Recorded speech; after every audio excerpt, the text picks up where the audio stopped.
Good morning everyone. Welcome back to our online class again. In the last class we have discussed about water as an important public service as well as the part of the fundamental right that is right to life. कि हमने पिछली class में जो discuss किया था कि पानी एक महत्वपूर्ण जरूरत भी है और राइट टू लाइफ के अंतर्गत जो हमें जीवन का अधिकार दिया गया है आर्टिकल 21 के तहत उसका महत्वपूर्ण हिस्सा भी है। अब हमारे पास गवर्नमेंट फैसिलिटीज, ये पब्लिक फैसिलिटीज जो सार्वजनिक सुविधाएं हैं, इनमें गवर्नमेंट की क्या कुछ भूमिका है। अब हमने डिस्कस किया था what are the public facilities. Public facilities कौन सी हैं? Which are to be provided to all the section of the society और ऑल द पीपल, जो सभी लोगों की जरूरत के अनुसार सुविधाएं प्रदान की पब्लिक फैसिलिटीज हैं। जैसे हेल्थ केयर फैसिलिटीज की स्वास्थ्य संबंधी सुविधाएं सबको जरूरत होती है। उसके बाद वाटर एंड सैनिटेशन फैसिलिटीज, पानी की है, साफ सफाई की सुविधाएं हैं। उसके बाद इलेक्ट्रिसिटी, जो हमारे पास इलेक्ट्रिसिटी की सुविधा यानी बिजली की सुविधा है। उसके साथ एजुकेशन फैसिलिटीज, तो ये सारी सुविधाएं क्या है हमारे पास, ये पब्लिक फैसिलिटीज कहलाती हैं। अब ये जब बेसिक रिक्वायरमेंट है, लोगों की जरूरतें हैं, तो someone is there to take the responsibility, तो कोई ऐसा व्यक्ति भी तो होना चाहिए ना, या कोई ऐसी संस्था भी तो होनी चाहिए जो इनकी जिम्मेवारी ले कि ये सारी सुविधाएं प्रदान कराएंगी। एंड दैट समवन इज कि कौन, वो होगा सरकार। किन की जिम्मेवारी कौन ले? सरकार ले। Which is elected by us, जो हम चुनते हैं उस सरकार की जिम्मेवारी सारी सुविधाएं प्रदान भी करे।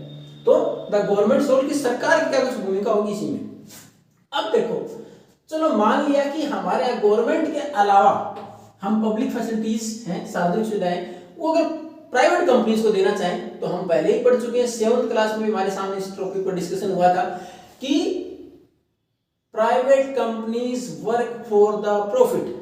प्राइवेट कंपनियां हमेशा प्रॉफिट पर फोकस करती हैं। और क्यों? हम अपने लिए एग्जांपल ले लें और किसी का एग्जांपल क्यों लें। अगर हम कहीं इन्वेस्ट करते हैं, मान लो एक दुकान लगाई या कोई इंडस्ट्री लगा ली, तो for what? Just to earn, कि हम चाहेंगे उसमें जितना प्रॉफिट मिले उतना ले लें। तो ऐसे ही प्राइवेट कंपनीज क्या करेंगी? प्रॉफिट के लिए काम करेंगी।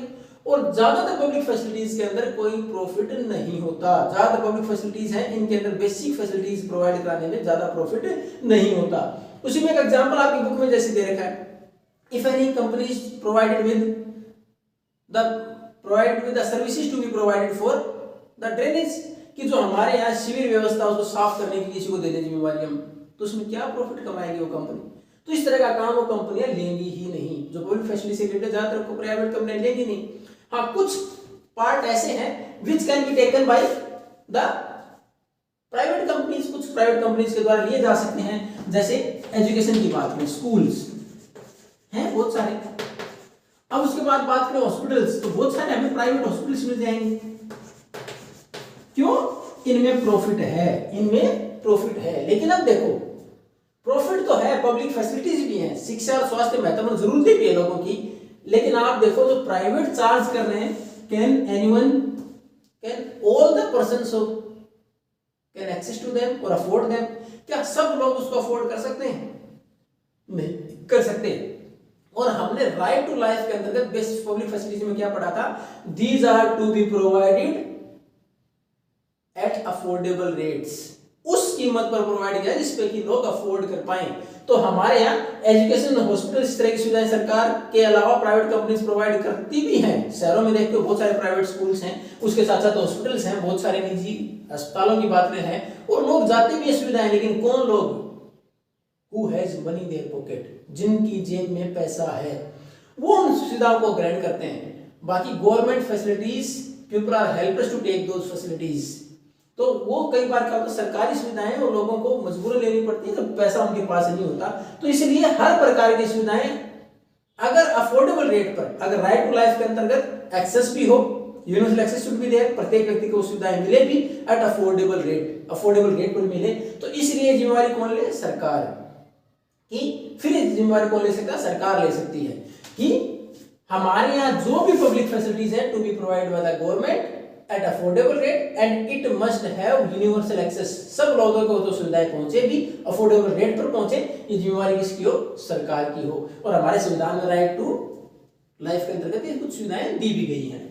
तो ये था हमारे गवर्नमेंट की भूमिका, यानी गवर्नमेंट ही भूमिका निभाए, क्योंकि प्रॉफिट कम होता है, प्राइवेट कंपनी ज्यादा लेती नहीं, और जहां प्रॉफिट है वहां सब लोगों तक पहुंच नहीं, अफोर्ड नहीं कर सकते लोग। अब मान लो सरकार चलाए, पैसा लग रहा, तो पैसा आएगा कहां से? अब इसमें देखो पैसा कहां से आएगा, the government is going to collect the taxes, कि सरकार टैक्स कलेक्ट करेगी लोगों से टैक्स लेगी, उस टैक्स से पैसा लेगी, कुछ पैसा तो उस टैक्स से आ जाएगा और उसके अलावा कुछ पैसा they can charge by providing those facilities, कुछ मिनिमम अमाउंट जो कि सब लोग अफोर्ड कर पाए वो चार्ज कर सकती है। वो जिस प्रकार वाटर सप्लाई के लिए टैक्स लगा उसके लिए उसका पेमेंट कर दे, the bill should be there, electricity है, बिजली हमारे तक क्या है पब्लिक फैसिलिटी है, सबको मिलनी चाहिए, तो हमारे बिल आता है उसका, लेकिन उतना ही what the public can afford, जितना पब्लिक अफोर्ड कर पाए, ऐसा नहीं है कि उसमें प्रॉफिट कमाने की कोशिश करे। तो सरकार के पास पैसा कहां से आएगा, तो टैक्स लगा के और दूसरा उन फैसिलिटीज के लिए चार्ज करके, but that charge is affordable, वो इतना होता है कि लोग अफोर्ड कर पाए, तो ये गवर्नमेंट के पास पैसा आएगा, they can maintain the facilities through that money, उस पैसे से उन फैसिलिटीज को मेंटेन करके रख सकती हैं। In the next class, we are going to discuss about some more points in this lesson. If you have any doubt, then you can ask. Thank you and have a nice day.